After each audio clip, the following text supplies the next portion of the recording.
Ready? Let's do it. Let's do it. All right, everybody. Welcome. Eat the Frog Fitness here, Winter Garden with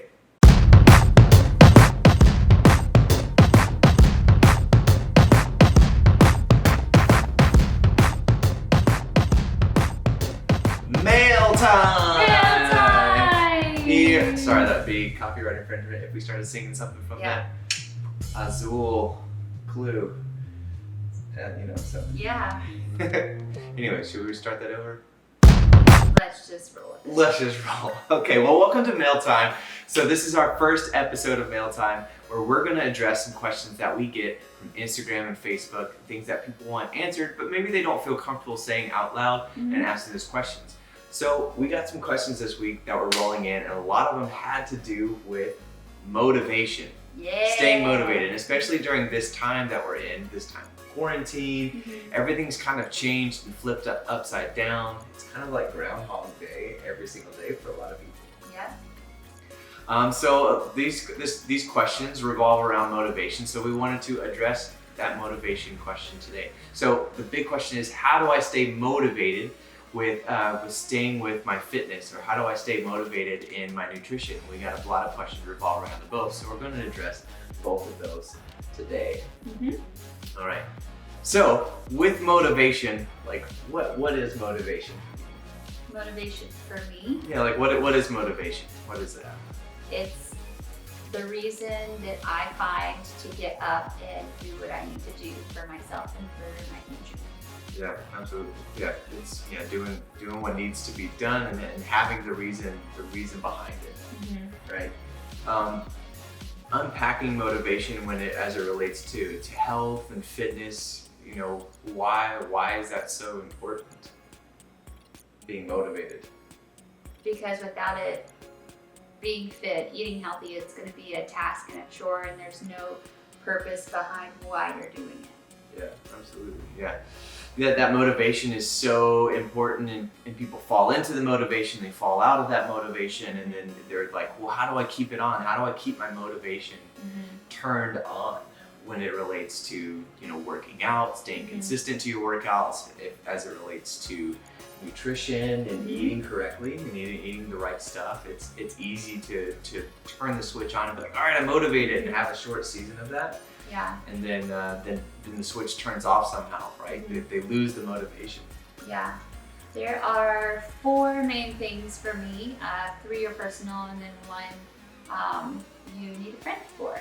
So the first thing that I do with motivation is I find my why. Why am I really doing something? And if wanting to look a certain way is your why, that is not going to be powerful enough to keep you going and keep that motivation sustained. It needs to be something big, long term. And once Michael and I kind of realized our whys, it totally changed the game of why are we going to work out? Why are we eating healthy?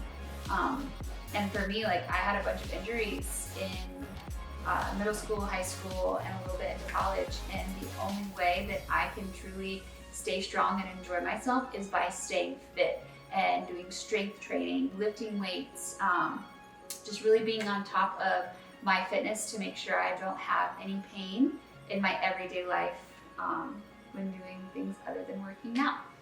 And the second thing that really helps me is I try to think of my future self.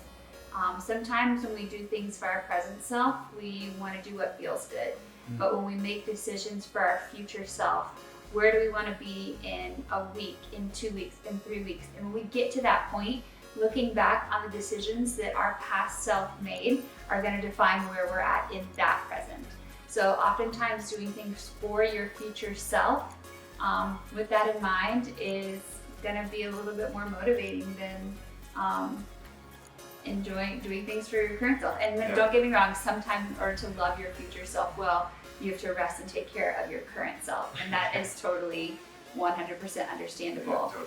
But if you get 6 months down the road and you're like, why didn't 6 months ago I just start working out? Or why didn't I start trying to relearn to play the guitar? All the time. All these things. Yeah. Like, if I had just done that, just do it. Just start now, and then in 6 months, be super proud of past you who made those decisions to do the hard thing, to show up, to be where you're at that 6-month mark. So knowing your why, doing it for your future self. Yes, and having notes or some kind of record of your progress. Yes. I'm a huge fan of before and after photos, not necessarily to share them or post them on social media, but for you to have personally, because there are gonna be days that you're gonna go to work out and you're gonna be like, I haven't seen any progress in like a week or 2 weeks, and I just feel really bad. It's been a month, and like I feel like I'm still in the same place. But making sure that you capture those moments of where you're at along your journey, you can go back and look at, which is super important. So pictures. That's one of the things I love about our fit assessment that we do at Eat the Frog is we have a fit assessment. People will schedule in every 8 weeks or so, and they can kind of see their progress, see the ways that they've grown and strengthened mentally, physically, all of those ways. And they have a tangible record in front of them that they can see, hey, here was me 8 weeks ago, here is me today, 8 weeks later. This is all the work I put in. This was worth it because of where it got me to here. Right, you actually can have like physical numbers, physical evidence, and even I find like writing in some sort of journal or writing down even just how you feel like on your day-to-day, right? Like a lot of times that changes, and we don't actually realize that because it becomes such a gradual thing. But writing down like how it felt going up the stairs on day 1 versus how it felt going up the stairs on day 60. You know, those can be two very different things, and taking those notes and making sure you have those down. Absolutely. Yeah, and like when you get to the end of your workout, has anyone ever said, man, I'm really mad, I'm just not okay that I did that workout. I'm so frustrated that I worked out So frustrated that I did that workout and I worked hard. No, at the end of it, you're so proud of the hard work that you put in, that you chose to show up, you made that hard decision to do that hard work. Absolutely. So I mean, that's like the other day where I came I was having a tough time, getting motivated to actually work out that day. It happens to coaches too. Yeah, all the time. And I just was talking to Kayla. It's like I don't know if I should work out today. I don't feel like it. I don't want to. Going through that whole spiral of like almost self-talking myself out of the workout. I could just stay here and not do it. And then what did you do? You came in and you were like, you probably would feel a lot better after. I mean, even if you just try, just go into the gym and try. Just go do 20 minutes or something. Garage gym. We have a garage gym. But yeah, go and just hit 20 minutes of something. And I got lost for about an hour and a half. And I came out of that feeling so much better. Yeah. Yeah, because regardless of what's going on in your life, it's gonna be the same whether you work out or not. This whole global pandemic situation is crazy, but like it's gonna be the same an hour after you get out of the gym.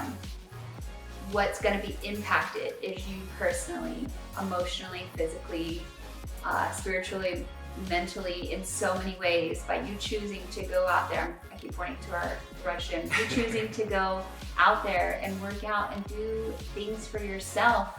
It's only going to make you better, that when you come out of this whole situation on the other side, you're going to be better for it because you made those decisions in the middle of the craziness. Yeah, absolutely. And the same thing applies on the nutrition side too, right? Where it's like instead of it being about going and doing the physical work, right? It's choosing that healthy meal where it might take 30 more minutes to prepare or do on your own. And yeah, that does take some prep work and some time and maybe even searching the internet for the best 5-star recipe. Don't do the 4.5-star recipe, like do the 5-star.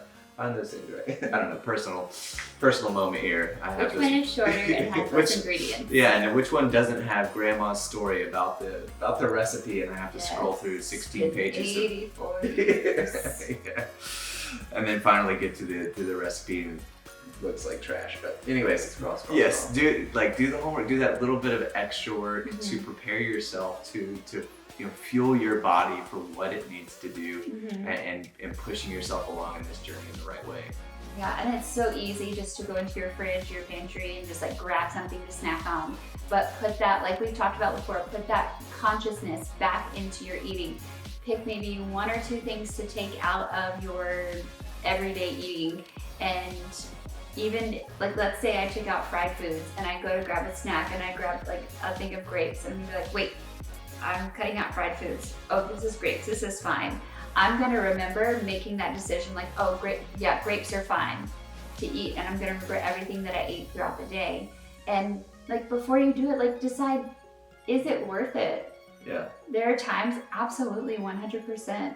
I just want Oreos, and I'll sit there and eat like 3 or 4 Oreos. But if I were to go through an entire container of Oreos, I would feel so bad afterwards. And I'd be like, why didn't past Kayla just have the discipline not to have that entire pack of Oreos? Yeah, absolutely. So again, thinking of your future self. Future self, absolutely. Yes. Yeah. So know your why. Mm-hmm. Do it for your future self. Mm-hmm. Third one was, create write it down or create a log of your progress. Yeah, some kind of record of your progress. Create a record that'll keep you motivated. Pictures, journal. Yeah. What's number 4? 4 is where you have to get your community involved, because sometimes those 3 are not enough to get you up either from your bed, from your couch where you're watching Netflix for the 14th round through. Excuse me, that's both of us. Okay, we're in this together. But you need community and accountability, and having people that you search out and seek out and say to them, hey, I am working on this really hard journey and I need you to support me when I can't support myself, and celebrate me when I do accomplish what I set out to do. Yeah. So that's a super important part. When you're, as the person who's being out, like if Michael were to come to me and ask me to be his accountability partner, it's not just my job to go and be like, hey, you're not working out today, you need to get up and do it. It's my job that when he does get up and work out, I celebrate him so big. That was awesome that you made the decision to get up and go work out, and for the betterment of yourself. And I can see that you're in a much better mood and a much better mindset. I'm so glad that you did that. Affirm their action, affirm the result, the immediate results that you see from them. Yeah. And even if you're not with them, like, call them and ask how it was. FaceTime, do workouts together. Social wellness is an equal part of the 7 or 8, depending on what you use, dimensions of wellness. And we need our friends and our community, whether it's your family or your friends who are like family, or the people that you're just forced to be around all the time. Yeah. Well, I mean, it's so true, right? I mean, and you hit the nail on the head with that accountability and that community that we all need. I think a lot of times what we're fed is that you got it. It's all you. It's on your own. Like, look only how you can make only it. you can do it. And even I see Facebook ads all the time because I'm always in gym stuff and doing research on health and fitness topics. So of course, the Google ether, finds me and promotes all types of stuff, and all these like gym ads and fitness ads are like, you, the individual, right? And they drill that into you. And we're like taught to believe this whole individualistic idea of health and wellness, and it's all about me. And that just sets us up for failure. It sets us up for failure. So having that strong community and being vulnerable in that community to the extent that you're okay with it, but find those people I call them people of peace, but those people that you connect with really well, and share the things that you are having a tough time with on your health and fitness journey. I will say that no one can choose into the health and fitness journey for you. You have to be the one to decide that, but it's also up to you to bring people into that journey with you. But you make a decision, but you don't have to go at it alone. Yeah, absolutely. It's your call, and then you bring in the people that support you in that journey. Absolutely, it's so crucial. What if this wasn't recording right now? That's like, should we check?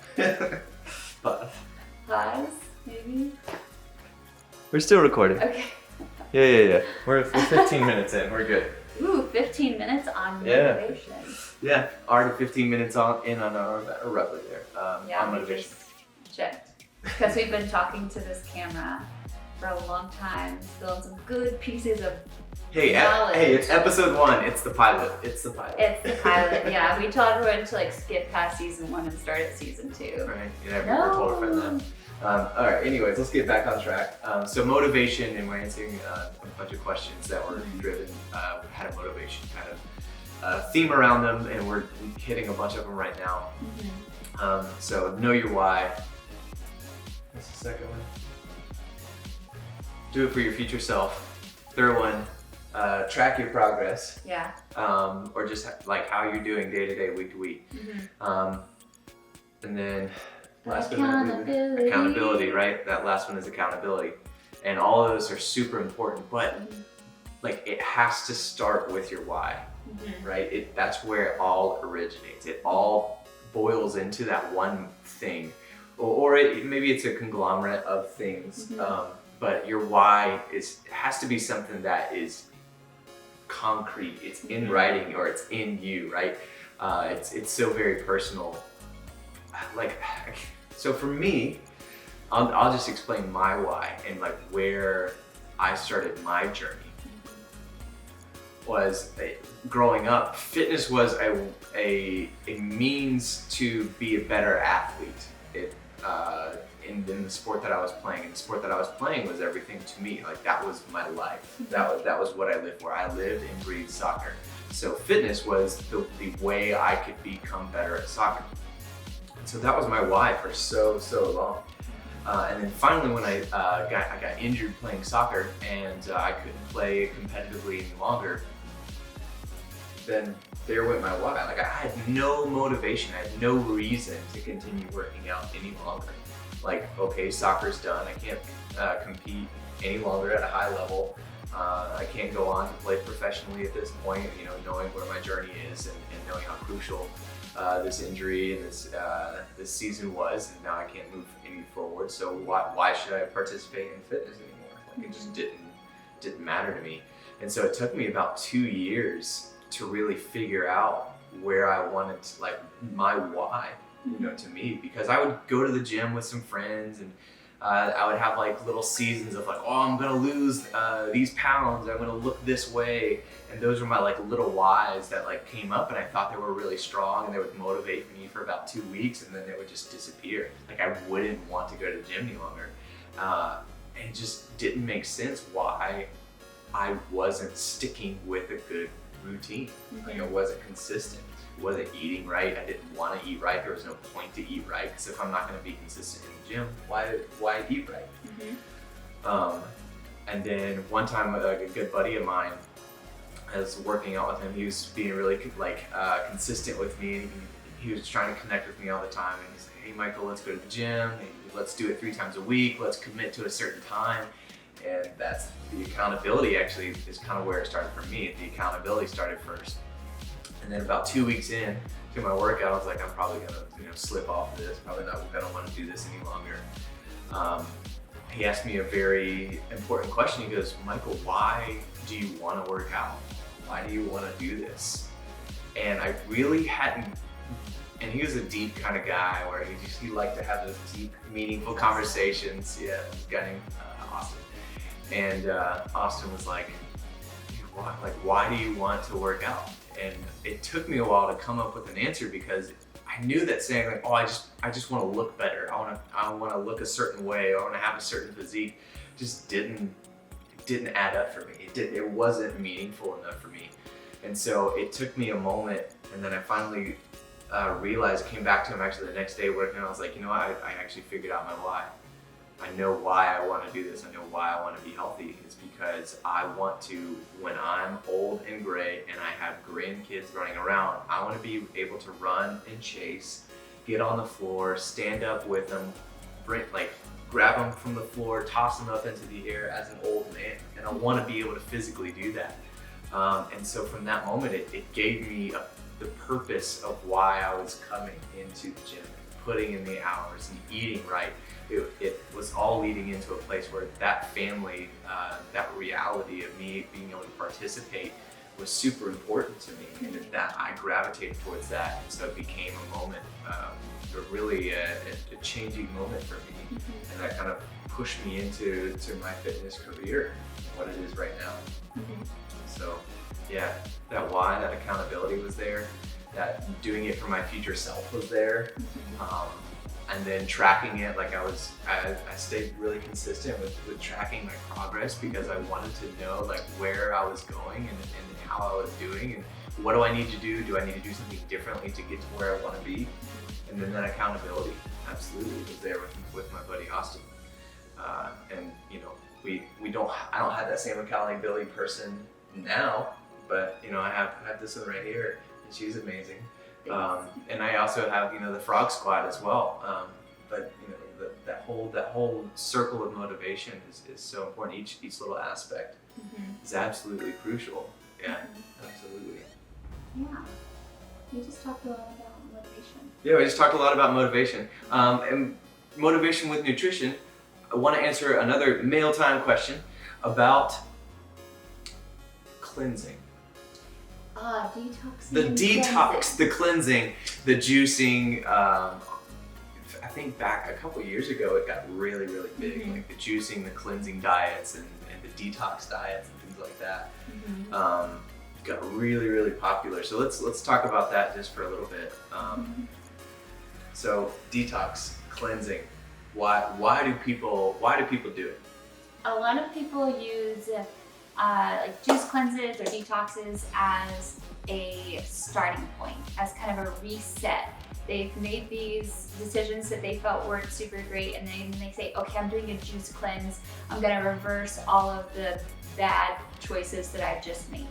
If you're using, like you know, eating a bag of, or you know, a ream of Oreos, and a bag of Doritos, and then having a hot dog for dinner, and like 6 beers. It's 6 beers, and then be like, you know what? I'm gonna do a juice cleanse. I'm gonna do a juice cleanse. Yeah. If you're using it as a way to truly, truly, truly kickstart your fitness journey, if it's something you feel like you need to do to be ready for, then by all means do it. But do not use any kind of detox or cleanse as a short term where I'm making good decisions here, and when I finish it, I just can't wait to have that like massive burrito and all these things when I finish. Yeah. Like we will say over and over again, your nutritional habits should be sustainable. And detoxing and doing juice cleanses is not sustainable. There are benefits to doing short-term ones. Yeah, absolutely. I would say even saying like, hey, I just want to do a quick detox and I want to try some juice cleansing and to see how that feels. If that's inspiring you to eat healthier and you know, make the right choices with foods, then absolutely go for it. Like if that's that initial inspiration of like, ooh, maybe we can do that. We'll start off with a juice cleanse. Go for it. Absolutely. Yeah. If that's something that you really feel like will work for you, 100%, try it. Just make sure that it's safe, that you're still getting enough calories, and that you're drinking plenty of water, because our body naturally has a detox system. Whoa, I bet you didn't realize that. Yeah, they're called our kidneys, and to an extent our liver. But our kidneys are responsible for flushing out a lot of the toxins. So by drinking lots and lots and lots of water, not more than 30 ounces in an hour, your body's gonna get rid of those toxins. It's just the way that it works. Your body naturally creates toxins by different processes, I know. But by staying hydrated, that's the big thing. A lot of times you'll hear half your body weight in ounces of water a day, and that's a great place to start. But a few things to keep in mind. We live in Florida, where we sweat year round, and we work out a lot, so we're sweating a lot, and we're losing that water that our body needs. So we need to refuel and replenish that water. So what your your intake of water should look like is actually closer to 3/4 of your body weight. And if you were under like 160, 170, you can even get your full body weight in ounces. That's what I've been working towards. I weigh 135 pounds. Honesty. Yeah, honesty. I've got muscle, I've got not muscle. It's there. But I try to drink 135 ounces of water a day. I don't always get it. Sometimes I'll just get 100 ounces of water a day, and that's still a lot of water. But I just don't drink more than 30 ounces in an hour because that's all our kidneys can process. I spread it out throughout the day. And if I have a 20-ounce water bottle, I go through 6.5 water bottles, I'm done. And if I can do that throughout the day, that's not that hard. The little Eat the Frog water bottles that we have, those are 20 ounces. And you look at them like, oh, it's so small and so cute. It fits right in my bicycle, which it does. Drink 6, 7 of those a day. Golden. Yeah, absolutely. Yeah. And as it like pertains to like working out while being on like a detox or like a juice cleanse and things like that, that can be, you know, really, really tricky and really dangerous at times, because a lot of times through these cleanses, we've cut our calories by like you know, 75% of what it normally is, and we're you know, running off of fumes, which is you know, and you're trying to do a workout that your body's used to working at its full capacity, what you're typically feeding it. So it's like, what's going on? I don't understand. And then I've actually had like one-on-one clients who have almost passed out on me because they were like, they didn't tell me they were on this juice cleanse and they had only had juices for the past week, and they come to work out with me and they know what to expect. And boom, all of a sudden they're like, oh, Michael, I need to sit down. They're, you know, all flesh. So again, just be very careful on that end. And something to think about and to consider is sometimes a lot of these people are claiming, oh, like, wow, this juice cleanse really helped me. Sometimes it could be the fact that, yes, they're eating a little more nutrient dense or drinking more nutrient dense stuff, but they've also removed probably drinking 6 Cokes a day. You know, there's this absence of what they, you know, we're partaking in as well. So again, for me personally, the best detox is just removing the bad stuff that is in your kitchen, is in the refrigerator, and then not choosing that stuff when you go to the grocery store. That way you don't have access to it at home. Is a great just detox, if you will, for your own self. That way we're not grabbing those bad things while we're in the kitchen. Yeah, a lot of fad diets and things that are being promoted all around the fitness and nutrition industry, what a lot of times you're looking at is what they're offering. And when you choose into that, you're naturally choosing out of something else. Is it the presence of this fad diet, or is it the lack of other things that were in your life before? And I think we need to be really mindful before we see like someone's results. Was it actually that thing that they did, or was it because they decided not, like when they elected into this, they were also electing out of like a lot of the really bad foods they eat. I'm trying not to be specific. Absolutely, yes, yeah. But we'll take keto for example. Keto is one of those things. If it works for you, then go for it. But a lot of times the reason that keto works is because you're naturally cutting calories. You're in a caloric deficit because you're consciously eating. There's a lot of other things you can't eat, and when you can't eat those things, like baked goods and a lot of like really high sugar breads, and you're cutting those things out, so naturally you're gonna lose a little bit of weight. But it doesn't have to be a big dramatic shift like going keto or doing a detox. Yeah, a lot of times, like even just choosing the fad diet or doing a detox, or you know, whatever it might be that seems catchy, you know, if that is encouraging to you to eat healthy, great, go for it. But the biggest thing is long-term sustainable nutrition plan for your life. You know, you want something that you can sustain for year in and year out, not just a couple months and then just go back to what you're doing beforehand, which is, you know, a lot of times that happens. And not only is it, you know, I go back to what I was doing beforehand after a couple of months, but sometimes I've been doing this for a year, it doesn't seem to be helping me any further.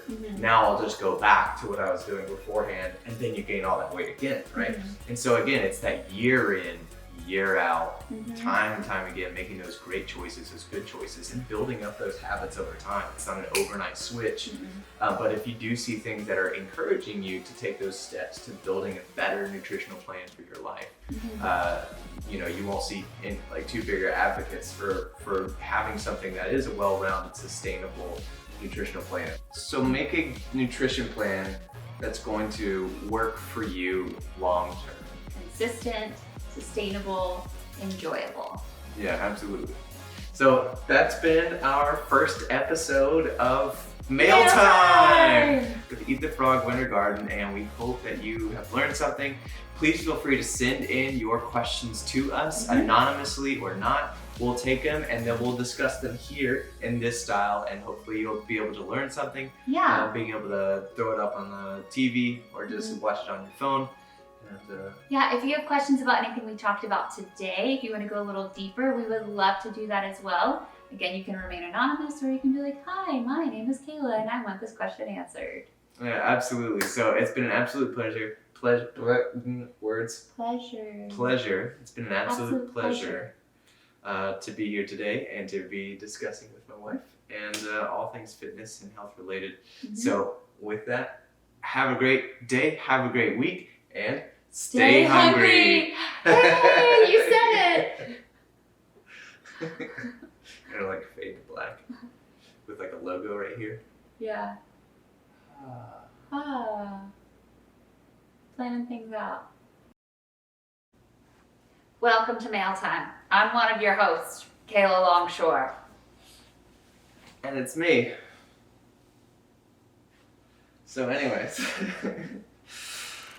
Alright, let's find our spot.